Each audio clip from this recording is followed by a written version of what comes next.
பெரியோர்களே, சகோதரர்களே, அல்லாஹ் ஜல்ல ஷானஹு தஆலா நம்மீது கடமையாக்கிய ஜும்ஆ கடமையை நிறைவேற்றுவதற்காக வேண்டி இந்த மாளிகையிலே நாம் எல்லோரும் ஒன்று குழுமியிருக்கின்றோம். அல்லாஹு தஆலா எவற்றையெல்லாம் நமக்கு ஏவி இருக்கின்றானோ அவற்றை நம்முடைய சக்திக்குட்பட்டவரை எடுத்து நடப்பதன் மூலமும், எவற்றையெல்லாம் அவன் தடை செய்திருக்கின்றானோ அவற்றை முற்றுமுழுதாக தவிர்ந்து கொள்வதன் மூலமும் அவனை தக்வா செய்து கொள்ள வேண்டும் என்று எனக்கும் உங்களுக்கும் நினைவூட்டிக் கொள்கிறேன். கண்ணியத்திற்குரிய பெரியோர்களே, சகோதரர்களே, அனஸ் ரலியல்லாஹு அன்ஹு அவர்கள் நபிகள் நாயகம் ஸல்லல்லாஹு அலைஹி வஸல்லம் அவர்களுக்கு பணிவிடை செய்யக்கூடிய, சேவை செய்யக்கூடிய ஒரு சிறுவனாக இருந்து வந்தார்கள். பல வருடங்கள் நபிகள் நாயகம் ஸல்லல்லாஹு அலைஹி வஸல்லம் அவர்களுக்கு சேவை செய்த சிறப்பை அனஸ் ரலியல்லாஹு அன்ஹு அவர்கள் பெறுகிறார்கள். அதனால்தான் அவர்களை ஹாதிமுர் ரசூல் என்று அழைப்பார்கள். இந்த அனஸ் ரலியல்லாஹு அன்ஹு அவர்கள் அறிவிக்கிறார்கள், நான் நபி ஸல்லல்லாஹு அலைஹி வஸல்லம் அவர்களுக்கு அதிகமாக சேவை செய்யக்கூடியவனாக இருந்தேன். நபி ஸல்லல்லாஹு அலைஹி வஸல்லம் அவர்கள் அதிகமாக அல்லாஹ்விடத்திலே பின்வரக்கூடிய துஆவை கேட்கக்கூடியவர்களாக இருந்தார்கள் என்று சொல்லி ஒரு துஆவை கற்றுத்தருகிறார்கள். நபி ஸல்லல்லாஹு அலைஹி வஸல்லம் அவர்கள் அதிகமாக கேட்ட அந்த துஆ, அல்லாஹும்ம இன்னி அஊது பிக மினல் ஹம்மி வல் ஹஸன் வல் அஜ்ஸி வல் கஸல் வல் புக்லி வல் ஜுபன் வதல்இத் தைன் வகலபத்திர் ரிஜால். இந்த ஹதீஸை இமாம் புகாரி ரஹிமஹுல்லா அவர்களும் இன்னும் பல அறிஞர்களும் அவர்களுடைய கிரந்தங்களிலே பதிவு செய்திருக்கிறார்கள். அன்புள்ள சகோதரர்களே, நபிகள் நாயகம் ஸல்லல்லாஹு அலைஹி வஸல்லம் அவர்கள் அல்லாஹ்விடத்திலே நிறைய துஆ செய்யக்கூடிய ஒருவராக இருந்திருக்கிறார்கள்.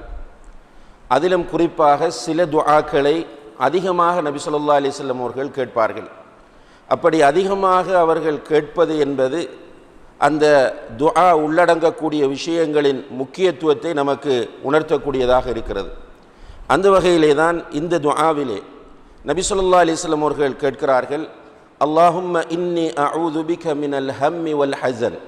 யா அல்லாஹ், உன்னிடமிருந்து கவலை, யா அல்லாஹ், உன்னை கொண்டு கவலை, துக்கம் போன்றவற்றிலிருந்தும், வல் அஜ்ஸி வல் கஸல், இயலாமை, சோம்பேறித்தனம் போன்றவற்றிலிருந்தும், வல் புக்லி வல் ஜுபன், கோழைத்தனம், அதே போன்று கஞ்சத்தனம் போன்றவற்றிலிருந்தும், வதல்இத் தைன், கடன் தொல்லையிலிருந்தும், வகலபத்திர் ரிஜால், மனிதர்கள் மிகைத்து விடுவதிலிருந்தும் பாதுகாப்பு தேடுகிறேன் என்று நபி ஸல்லல்லாஹு அலைஹி வஸல்லம் அவர்கள் கேட்கிறார்கள். அன்புள்ள சகோதரர்களே, முதலாவதாக நபி ஸல்லல்லாஹு அலைஹி வஸல்லம் அவர்கள் இந்த துஆவில் ஹம், ஹஸன் என்ற இரண்டு விஷயங்களிலிருந்து பாதுகாப்பு தேடுகிறார்கள். ஹம் என்று சொன்னால் எதிர்காலத்தில் நடக்கப் போகிற விஷயங்களை நினைத்து ஏற்படக்கூடிய கவலை, துக்கத்தை குறிக்கும். ஹஸன் அல்லது ஹுஸ்ன் என்று சொன்னால் கடந்த காலங்களில் நடந்தவற்றை நினைத்து கவலைப்படுவதை குறிக்கும். இந்த இரண்டு விதமான கவலைகளிலிருந்தும் நபி ஸல்லல்லாஹு அலைஹி வஸல்லம் அவர்கள் பாதுகாப்பு தேடுகிறார்கள். மனிதனை பொறுத்தவரையில் அல்லாஹு தஆலா அவனை பற்றி சொல்லும்போது, வத்தில்கல் ஐயாமு நுதாவிலுஹா பைனன் நாஸ், இந்த காலத்தை மனிதனுக்கு மத்தியிலே நாம் மாறி மாறி சுழலச் செய்வோம் என்று சொல்கிறார். இந்த வகையில் மனிதனுடைய நிலை ஒரே நிலையில் எப்போதும் இருக்காது, மாறி மாறித்தான் வந்து கொண்டிருக்கும். அவனுக்கு ஆரோக்கியமான நிலை கொஞ்ச காலம் இருக்கும், பிறகு சுகமில்லாமல் போகும், பிறகு ஆரோக்கியம் வரும். அதே போன்று சந்தோஷமாக இருப்பான், பிறகு கவலை வரும், கவலை போகும், சந்தோஷம் வரும். இதுதான் மனிதனுடைய நிலையாக இருந்து கொண்டிருக்கிறது. இந்த நிலைகளிலே கவலை என்பது மனிதனை பொறுத்தவரையில் மனிதன் விரும்பாத, அவனுடைய நிம்மதியை கெடுக்கக்கூடிய ஒன்றாக இருக்கிறது. கவலை என்பது மனிதத்தில் இயல்பாக வந்தாலும் அந்த கவலைகளை குர்ஆன் ஹதீஸ் அடிப்படையில் நாம் இரண்டாக பிரித்து பார்க்க முடிகிறது.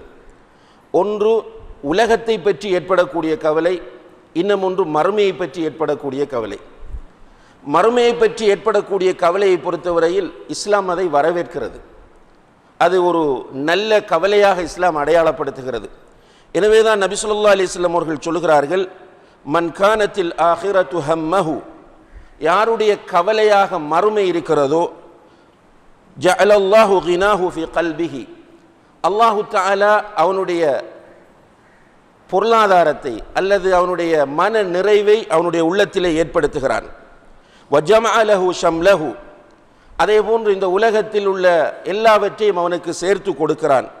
வஅதத்ஹு துன்யா வஹிய ராகிமா, அவன் விரும்பாமலேயே உலகம் அவனிடத்தில் வந்து விடுகிறது. அதாவது ஒருவனுடைய முழு கவலையும் மறுமையாக இருந்தால் அவனுடைய முழு பிரச்சனைகளையும் அல்லாஹ் பொறுப்பெடுத்துக் கொள்கிறான். அவனுக்கு அல்லாஹு தஆலா அறியாப்புறமாக ரிஸ்கை கொடுக்கிறான்.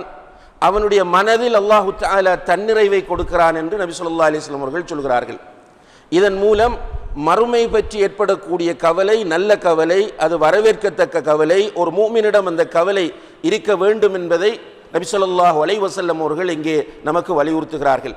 அதாவது நான் மௌத்தானால் என்னுடைய கபருடைய வாழ்க்கை ஒளிமயமாக அமைய வேண்டும், நான் நிம்மதியாக கபரிலே உறங்க வேண்டும், மறுமையிலே நான் அல்லாஹ்வுடைய அரிஷின் கீழ் நிழலை பெற வேண்டும், சிராத் என்ற பாலத்தை நான் வேகமாக கடக்க வேண்டும், நரகத்திலிருந்து என்னை நான் பாதுகாத்து கொள்ள வேண்டும், சுவர்க்கத்திற்குள் நான் நுழைந்து விட வேண்டும் என்பது தொடர்பாக அவனுடைய கவலை அமைவது. இது ஒவ்வொரு மூமினிடமும் இருக்க வேண்டியது. ஆனால் இந்த உலகத்தை பற்றி ஒரு மனிதனிடத்தில் வரக்கூடிய கவலை என்பது கவலை வந்தால் அந்த மனிதன் என்ன செய்ய வேண்டும் என்றால் அந்த கவலை அல்லாஹ்விடம் ஒப்படைத்து விட வேண்டும். உதாரணமாக யாக்கூப் அலைஹிஸ்ஸலாம் அவர்களுக்கு, யூசுப் அலைஹிஸ்ஸலாம் அவர்களுடைய தந்தை யாக்கூப் அலைஹிஸ்ஸலாம் அவர்களுக்கு அப்படி ஒரு கவலை வந்தது. மகனை அழைத்து சென்று, யூசுப் அலைஹிஸ்ஸலாம் அவர்களை அழைத்து சென்று ஏனைய சகோதரர்கள் பால் கிணற்றிலே போட்டுவிட்டு வந்து நிற்கிறார்கள். மகன் தொலைந்து விட்டார் என்கிற அந்த கவலை வந்து அவர்கள் ஓநாய் சாப்பிட்டு விட்டது என்று பல செய்திகளை சொல்கிறார்கள். இந்த நேரத்தில்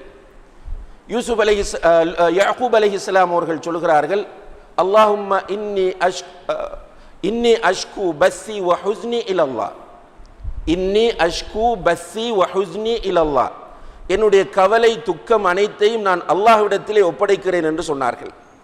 அதே போன்று ஆயிஷா ரலியல்லாஹு அன்ஹா அவர்களுக்கு மிகப்பெரிய ஒரு கவலை ஏற்பட்ட வரலாறு நமக்கு தெரியும். அப்துல்லாஹ் இப்னு உபை இப்னு சலூல் என்கிற முனாஃபிக் அவர்கள் மீது விபச்சார குற்றம் சாட்டுகிறான்.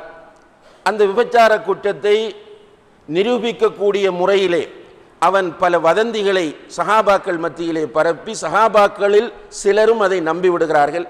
ஹஸ்ஸான் இப்னு சாபித், மிஸ்தஹ் இப்னு அசால், ஹம்னா பின் ஷஹ்ஷ் போன்ற சஹாபா பெருமக்களும் அந்த செய்தியை நம்பிவிடுகிறார்கள்.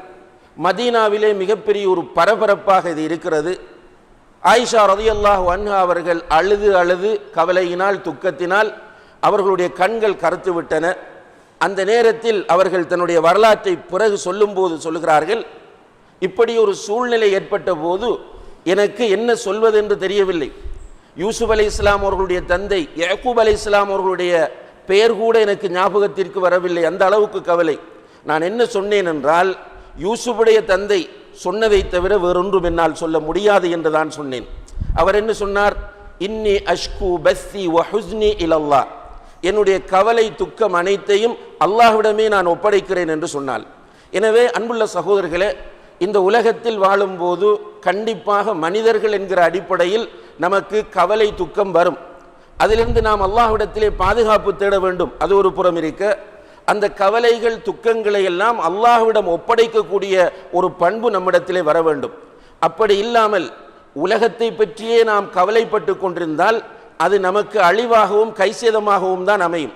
இன்றைக்கு நம்முடைய கவலைகளுக்கு துக்கங்களுக்கு அடிப்படை காரணம் என்ன என்று பார்க்கிற போது, நான் என்ன செய்வது, என்ன படித்து முடித்து விட்டேன், என்ன தொழில் செய்வது, திருமணம் முடித்து விட்டேன், குடும்பத்தை எப்படி ஓட்டுவது, குழந்தை பிறந்து விட்டது, அந்த குழந்தையை எப்படி வளர்ப்பது, என்னுடைய வியாபாரத்தை எப்படி டெவலப் பண்ணுவது, என்னுடைய பொருளாதாரத்தை எப்படி அதிகரிக்க செய்வது என்பது பற்றித்தான் உண்மையிலேயே நம்முடைய கவலை அதிகமாக இருக்கிறது.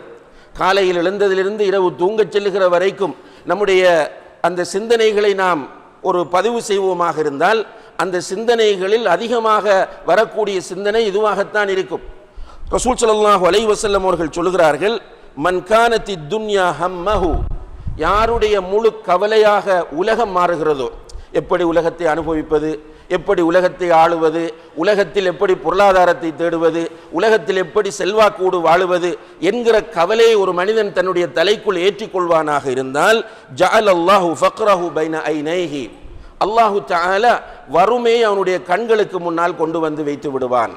அதாவது நேரடியாக அவனுக்கு வறுமை தெரியும். இதனுடைய அர்த்தம் என்னவென்றால், அன்புள்ள சகோதரர்களே, வறுமை என்பது பொருளாதாரம் இல்லாமல் போவதல்ல. ரசூல் ஸல்லல்லாஹு அலைஹி வஸல்லம் அவர்கள் சொல்கிறார்கள், லைஸல் கினா அன் கஸரத்தில் அர்த் வலாகின்னல் கினா கினன் நஃப்ஸ். பொருளாதாரம் என்பது, செல்வம் என்பது நிறைய சொத்துக்கள் குவிவதல்ல, போதும் என்ற மனம்தான் செல்வம் என்கிறார்கள். ஒரு மனிதன் பணக்காரன் என்று சொன்னால், வசதி உள்ளவன் என்றால், அல்லாஹ் கொடுப்பதை கொண்டு அவன் திருப்தி அடைய வேண்டும். இதுதான் அவன் செல்வந்தன் என்பதற்கு அர்த்தமாகும். ஆனால் ஒரு மனிதனுக்கு அல்லாஹ் ஒரு ஓடை நிறைய தங்கத்தை கொடுக்க, இன்னும் ஒரு ஓடைக்கு ஆசைப்படுகிறான், 2 ஓடைகளுக்கு தங்கத்தை கொடுக்க, 3வது ஒன்றுக்கு ஆசைப்படுகிறான் என்றால் இவன் பிச்சைக்காரன், இவன் செல்வந்தன் கிடையாது. உண்மையிலே செல்வந்தன் என்றால், அல்லாஹ் எனக்கு நிறைய தந்திருக்கிறான் அல்ஹம்துலில்லாஹ் என்று அவன் மனதார சொல்ல வேண்டும். ரசூல் ஸல்லல்லாஹு அலைஹி வஸல்லம் அவர்களிடத்தில் பொருளாதாரம் இருக்கவில்லை, ஆனால் செல்வந்தத்தோடு ரசூலுல்லாஹி அலைஹி வஸல்லம் அவர்கள் வாழ்ந்தார்கள். அதிகமான சஹாபாக்களிடத்தில் பொருளாதாரம் இருக்கவில்லை, ஆனால் மன நிறைவோடு அவர்கள் வாழ்ந்தார்கள்.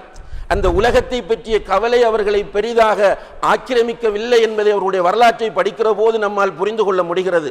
ஆனால் இன்றைக்கு நம்முடைய முழு கவலையும் தீனை பற்றி கவலைப்படுவதை விட, நம்முடைய மௌத்தை பற்றி கவலைப்படுவதை விட, நம்முடைய கபருடைய வாழ்க்கையை பற்றி கவலைப்படுவதை விட, மஹ்ஷரிலே அல்லாஹு தஆலா சூரியனை நம்முடைய தலைக்கு ஒரு மைலுக்கு அப்பால் கொண்டு போது ஏற்படக்கூடிய அந்த பயங்கரத்தை பற்றி கவலைப்படுவதை விட, சிராத் என்ற அந்த பாலத்தை பற்றி கவலைப்படுவதை விட, பயங்கரமான அந்த நரக நெருப்பை பற்றி கவலைப்படுவதை விட கூடுதலாக எதற்கு கவலைப்படுகிறோம்? இன்று என்னுடைய பொருளாதாரத்தை எப்படி தேடிக்கொள்வது, என்னுடைய பிள்ளைக்கு எப்படி மாப்பிள்ளை தேடுவது, என்னுடைய பிள்ளைக்கு எப்படி வீடு கட்டுவது, எப்படி ஒரு வளவை வாங்கிக் கொள்வது, அல்லது அடுத்தவன் பொருளாதாரத்தை ஈட்டுகிற போது அவனை போன்று நான் எப்படி வருவது, அல்லது அவனுடைய பொருளாதாரத்தை எப்படி நான் வீழ்த்துவது, இதுதான் நம்முடைய அதிகமான கவலையாக இருக்கிறது. ரசூல் ஸல்லல்லாஹு அலைஹி வஸல்லம் அவர்கள் சொல்கிறார்கள், மன் கானத் ஹம்முஹு துன்யா, யாருடைய கவலையாக உலகம் மாறுகிறதோ, ஜஅலல்லாஹுல் ஃபக்ர பைன ஐனைஹி, அவனுடைய கண் முன்னால் அல்லாஹ் வறுமையை கொண்டு வந்து விடுவான். போதாது போதாது, ஒரு ஏழை காலையிலே எழுந்திருப்பான், எழுந்து ஒன்று அவன் ஒரு கூலி தொழிலுக்கு செல்வான், ஒரு 2 மணி 3 மணி வரைக்கும் கூலி தொழிலை முடிப்பான், அவனுக்கு கிடைக்கிற சம்பளத்தை எடுத்து வருவான், வீட்டில் மனைவி மக்களோடு சந்தோஷமாக உட்கார்ந்து சாப்பிடுவான், உடம்புக்கு தேவையான ரெஸ்டை தாராளமாக கொடுப்பான், இரவிலே செய்ய வேண்டிய இபாதத்துக்களை செய்வான். அல்ஹம்துலில்லாஹ், அந்த மனிதன் சந்தோஷமாக வாழ்ந்து கொண்டு செல்கிறான். மாடி வீடுகள் இருக்கிறது, பெரும் பெரும் அசையும் அசையா சொத்துக்கள் இருக்கின்றன, வாகனங்கள் இருக்கின்றன. ஆனால் அந்த மனிதனுக்கு குடும்பத்தோடு உட்கார்ந்து சாப்பிடுவதற்கு நேரம் இல்லை, பிள்ளைகளோடு ஒரு சுற்றுலா செல்வதற்கு நேரம் இல்லை, மனைவியோடு சந்தோஷமாக உட்கார்ந்து பேசுவதற்கு நேரம் இல்லை, இபாதத்துக்கள் செய்வதற்கு அறவே நேரமே இல்லை. கடமையான வணக்கங்கள் எல்லாம் அவனுக்கு சிம்பிளாகிவிடும். வாங்கி சொன்னால் இது என்ன தொலைப்போவதை விட அந்த நேரத்தில் செய்கிற வியாபாரம் பெரிது என்று அவன் நினைத்து விடுவான். அந்த நேரத்தில் அவனுக்கு மிஸ் ஆகக்கூடிய அந்த லாபம் இருக்கிறதையோ அது ஒரு பெரிய இழப்பாக அவன் கருதுவான். அங்கே தொலைப்போகாமல் முனாஃபிக்குகளுடைய பட்டியலிலே அவன் சேர்ந்து கொள்வது என்பது அவனுக்கு ஒரு மேட்டராக இருக்காது. அவனுடைய கவலையெல்லாம் இந்த நேரத்தில் கடையை மூடிவிட்டேனாக இருந்தால், இந்த நேரத்தில் பள்ளிக்கு போய்விட்டேனாக இருந்தால் எனக்கு வருகிற பொருளாதாரம் இல்லாமல் போய்விடும். எவ்வளவு பெரிய ஒரு வறுமையை அல்லாஹு தஆலா அவனுடைய கண் முன்னால் காட்டுகிறான் என்று பாருங்கள். மறுநாளைக்கு என்ன செய்வது? கனவிலும் அவனுக்கு பிரச்சனை தான். தூங்க சென்று விட்டால் கனவிலும் அவனுக்கு பிரச்சனை தான். நாளைக்கு செக்குக்கு எப்படி பணம் போடுவது, அதற்குரிய சிக்கல் அவனுக்கு உருவாகிறது. இதைத்தான் ரசூல் ஸல்லல்லாஹு அலைஹி வஸல்லம் அவர்கள் சொல்கிறார்கள், மன் கானத்தித் துன்யா ஹம்மஹு, யாருடைய கவலையாக உலகம் மாறுகிறதோ, ஜஅலல்லாஹு ஃபக்ரஹு பைன ஐனைஹி, அல்லாஹு அக்பர், அவனுடைய கண்ணுக்கு முன்னால் அல்லாஹ் வறுமையை ஆக்கி விடுவான். ஆனால் மறுமையை கவலையாக கொள்கிறவர்களுக்கு அல்லாஹ் துனியாவை கொண்டு வந்து கொட்டுவான். ஆனால் அந்த மனிதர்கள் துனியாவுக்கு அடிமைப்பட மாட்டார்கள். துனியாவை வைத்தும் மறுமையை கவலைப்படுகிற மனிதர்களிடத்தில் துனியாவை கொண்டு வந்து கொட்டப்படும். உதாரணமாக உஸ்மான் இப்னு அஃபான் ரலியல்லாஹு அன்ஹு அவர்கள் அல்லாஹு தஆலா அள்ளி கொடுத்தான். அந்த காலத்திலேயே இம்போர்ட் எக்ஸ்போர்ட் பிசினஸ் செய்தவர்கள், அந்த காலத்திலேயே மிகப்பெரிய ஒரு கோடீஸ்வரர். அவருடைய கவலையெல்லாம் மறுமை என்பதாக இருந்தது. அல்லாஹ் கொட்ட கொட்ட அவர்கள் மறுமைக்காக சேமித்தார்கள். எங்கெல்லாம் ரசூல் ஸல்லல்லாஹு அலைஹி வஸல்லம் அவர்கள் இதை செய்தால் சுவர்க்கம் கிடைக்கும் என்று சொன்னார்களோ அந்த இடத்தில் முதலாம் ஆளாக இருந்தவர்கள் உஸ்மான் இப்னு அஃபான் ரலியல்லாஹு அன்ஹு அவர்கள். அதுபோன்றுதான் எல்லா சஹாபாக்களும் கண்ணியத்திற்குரியவர்களே. அவர்கள் மறுமை கவலை இருந்தது. அல்லாஹ் அவர்களிடத்தில் பொருளாதாரம் இல்லாவிட்டாலும் மனதில் நிறைவை கொடுத்தான், பொருளாதாரம் இருந்தாலும் அதில் அல்லாஹ் அவர்களுக்கு திருப்தியை கொடுத்தான். ஆனால் இன்றைக்கு நம்முடைய நிலைமை தலைகீழாக இருப்பதை பார்க்கிறோம். சாதாரணமான ஏழைகள் என்று சமுதாயத்தில் அடையாளப்படுத்தப்படக்கூடிய மக்களை பார்க்கிறோம். தர்மம் செய்வதிலே போட்டி போடுகிறார்கள். சில நேரங்களில் பள்ளிவாசல் கட்டுவதற்காக, தாவா பணிகளுக்காக, மதரசாக்களுக்காக என்று கலெக்ஷனிலே போனால் பெரிய கோடீஸ்வரன், லட்சாதிபதி, மாடி வீடு, வாகனம் இருக்கிறது என்கிறவனுடைய வீட்டுக்கு போனால் ஒரு 100 ரூபாய் 200 ரூபாய் கொடுக்கிறான். அதே டைமில் கூலில் தொழில் செய்யக்கூடிய வீடுகள், இந்த வீட்டுக்கு நம்ம போகலாமா இல்லையா என்கிற கவலையோடு சகோதரர்கள் செல்லுவார்கள். சில நேரங்களில் ஓலை குடிசையாக இருக்கும். வீட்டில் உள்ளவர்கள் அப்பம் சுட்டு விற்கக்கூடிய தொழில் செய்யக்கூடியவர்களாக இருப்பார்கள். இப்படியானவருடைய வீட்டுக்கு போய் எப்படி கேட்பது? இந்த வீட்டில் நமக்கு 500 ரூபாய் தான் தந்தார்கள், இந்த வீட்டுக்கு போனால் என்ன செய்ய போகிறார்களோ என்று போனால் அந்த வீட்டிலிருந்து 10,000 வரும், 20,000 வரும், மோதிரம் வரும், தங்கச் செயின் வரும். அல்லாஹு தஆலா அவர்களுடைய உள்ளத்தில் எவ்வளவு பெரிய செல்வந்தத்தை ஏற்படுத்தி இருக்கிறான். இந்த மாடி வீட்டிலே, பஞ்சனை மெத்தையிலே, ஏசி ரூமிலே, ஏசி காரிலே போகிறவருடைய மனதிலே எவ்வளவு பெரிய ஒரு வறுமை ஏற்படுத்தி இருக்கிறான் என்று பாருங்கள். இது முஅஜிஸா. ரசூல் ஸல்லல்லாஹு அலைஹி வஸல்லம் அவர்கள் சொன்னது நடக்கிறது. எனவே அல்லாஹ்வுடைய தூதர் ஸல்லல்லாஹு அலைஹி வஸல்லம் அவர்கள் நமக்கு கவலையிலிருந்து பிரார்த்தனை செய்யுமாறு கேட்கிறார்கள். நம்முடைய கவலைகள் உலகத்தை சுற்றி இருந்தால் அல்லாஹ் நம்மை பாதுகாக்க வேண்டும். அந்த கவலை நம்முடைய நிம்மதியை கெடுத்துவிடும், நம்முடைய தூக்கத்தை கெடுத்துவிடும். அதே போன்று விரக்திக்கு, ஈமான் இல்லாதவர்களை விரக்தியின் உச்சத்துக்கே கொண்டு சென்றுவிடும். இன்றைக்கு இப்படி துனியாதான் என்னுடைய நோக்கம் என்று அலைகிறவர்கள் மனநோயாளிகளாக மாறியிருக்கிறார்கள்.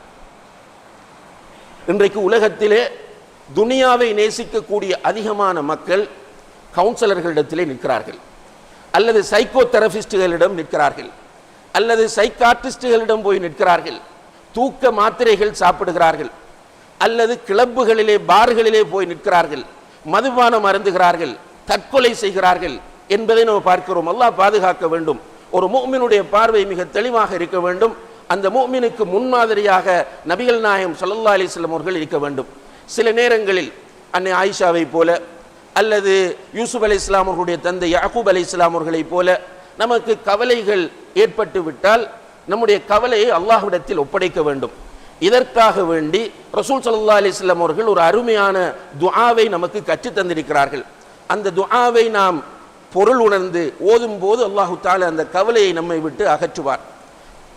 அந்த துஆ தான் அல்லாஹும்ம இன்னி அப்துக் வப்னு அப்திக் வப்னு அமதிக் நாசியதி பியதிக் மாதின் ஃபிய ஹுக்முக் அத்லுன் ஃபிய கதாஉக் அஸ்அலுக பிகுல்லி இஸ்மின் ஹுவ லக் சம்மைத பிஹி நஃப்ஸக் أو أنزلته في كتابك أو علمته أحدا من خلقك أو استأثرت به في علم الغيب عندك أن تجعل القرآن العظيم ربيع قلبي ونور صدري وجلاء همي وذهاب حزني. இந்த துஆவை ஒருவர் ஓதினால் அவருடைய மனதில் ஏற்படக்கூடிய கவலை போய்விடும் என்று நபிகள் நாயகம் ஸல்லல்லாஹு அலைஹி வஸல்லம் அவர்கள் சொல்கிறார்கள். உண்மையிலே அந்த துஆவின் பொருளை புரிந்தாலே கவலை போய்விடும். ஓதுகிற போது துஆவின் பொருளை புரிந்தாலே கவலை போய்விடும். அல்லாஹும்ம இன்னி அப்துக், யா அல்லாஹ் நான் உன்னுடைய அடிமை, வப்னு அப்திக் உன்னுடைய அடிமையின் மகன், வப்னு அமதிக் உன்னுடைய அடிமை பெண்ணின் பிள்ளை நான். இந்த வார்த்தையிலேயே நாம் அல்லாஹ்வுடைய அந்த கலா கதிரின் அடிப்படையில் இயங்குகிறோம் என்பது உறுதிப்படுத்தப்படுகிறது. இயக்குகிறவன் அல்லாஹ், நான் அடிமை, யா அல்லாஹ் நான் அடிமை, உன்னுடைய அடிமையின் மகன், உன்னுடைய அடிமை பெண்ணின் மகன் என்று சொல்லிவிட்டு நாசியதி பியதிக், அல்லாஹு அக்பர், என்னுடைய குடும்பி முடி உன்னுடைய கையிலே இருக்கிறது, என்னுடைய குடும்பி முடி உன்னுடைய கையிலே இருக்கிறது. அதாவது நெற்றி முடி, நெற்றி முடியை பிடித்து இழுத்தால் பின்னால் தான் போக வேண்டும். இப்போ அல்லாஹு தஆலாவிடத்தில் நம்ம சொல்லுகிறோம் நாசியதி பியதிக், என்னுடைய குடும்பி முடி உன்னுடைய கையிலே இருக்கிறது. மாதின் ஃபிய ஹுக்முக், உன்னுடைய தீர்ப்பு என்னுடைய விஷயத்தில் நடந்தேறிவிட்டது. அதுலுன் ஃபிய கதாஉக், உன்னுடைய தீர்ப்பு நீதியானது, ஏற்றுக்கொள்கிறோம். நீ என்ன எழுதினாயோ அது நடந்திருக்கிறது, நீ எழுதியது நீதியானது. எனக்கு இந்த கஷ்டம் வர வேண்டும் என்று நீ எழுதியிருக்கிறாய், அது நீதியானது. உனக்குத்தான் அதனுடைய ஹிக்மத் தெரியும், நான் அதை கடைசி வரைக்கும் குறை காண மாட்டேன். அதுலுன் ஃபிய கதாஉக், இவ்வளவு சொல்லிவிட்டு அல்லாஹ்விடத்தில் கேட்கிறோம் அஸ்அலுக பிகுல்லி இஸ்மின் ஹுவ லக யா அல்லாஹ், உனக்குரிய எல்லா திருநாமங்களை கொண்டு உன்னிடம் கேட்கிறேன். சம்மைத பிஹி நஃப்ஸக், அந்த பெயர்களை உனக்கு நீ சூட்டியிருக்கிறாய். அவ் அன்ஸல்தஹு ஃபி கிதாபிக், அல்லது உன்னுடைய வேதத்தில் அதை நீ இறக்கி இருக்கிறாய். அவ் அல்லம்தஹு அஹதம் மின் ஹல்கிக், அல்லது உன்னுடைய அடியார்களில் யாருக்காவது நீ அந்த பெயர்களை கற்றுக் கொடுத்திருப்பாய். அவ் இஸ்தஸர்த பிஹி ஃபி இல்மில் கைபி இந்தக், அல்லது மறைவான ஞானத்தில் உன்னிடத்திலே அதை நீ பாதுகாத்து வைத்திருப்பாய். அப்படியான உன்னுடைய அனைத்து திருநாமங்களை கொண்டும் உன்னிடத்திலே நான் கேட்கிறேன். அன் தஜ்அல் குர்ஆன ரபீஅ கல்பி, குர்ஆனை என்னுடைய உள்ளத்திற்கு வசந்தமாக ஆக்கிவிடு. அல் குர்ஆனை என்னுடைய உள்ளத்திற்கு வசந்தமாக ஆக்கிவிடு. வ நூர சத்ரி, என்னுடைய நெஞ்சுக்கு அதை ஒளியாக ஆக்கிவிடு. வ ஜலாஅ ஹம்மி, என்னுடைய கவலையையும் துக்கத்தையும் போக்கக்கூடியதாக அதை ஆக்கிவிடு என்று ரசூல் ஸல்லல்லாஹு அலைஹி வஸல்லம் அவர்கள் இந்த துஆவை நமக்கு கற்றுத் தருகிறார்கள். இதை ஓதினால் கவலை போய்விடும். உண்மையிலேயே இந்த மறுமை கவலை தவிர உலக கவலை இல்லாமல் ஒரு மனிதன் வாழுகிறான் என்றால் அவன்தான் பெரிய பாக்கியசாலியாக இருப்பான் என்பதை நம்ம புரிந்து கொள்ள வேண்டும். அவ்வப்போது மூட் அவுட் ஆகிற போது யா ஹய்யு யா கய்யூம் பிரஹ்மதிக அஸ்தகீஸ், அல்லது லா இலாஹ இல்லல்லாஹுல் அஸீம் அஸீமுல் ஹலீம் என்று வரக்கூடிய அந்த திக்ரை ஓதுவது. இப்படியான திக்ருகளை அதிகமாக ஓதும்போது அந்த கவலை போய்விடும்.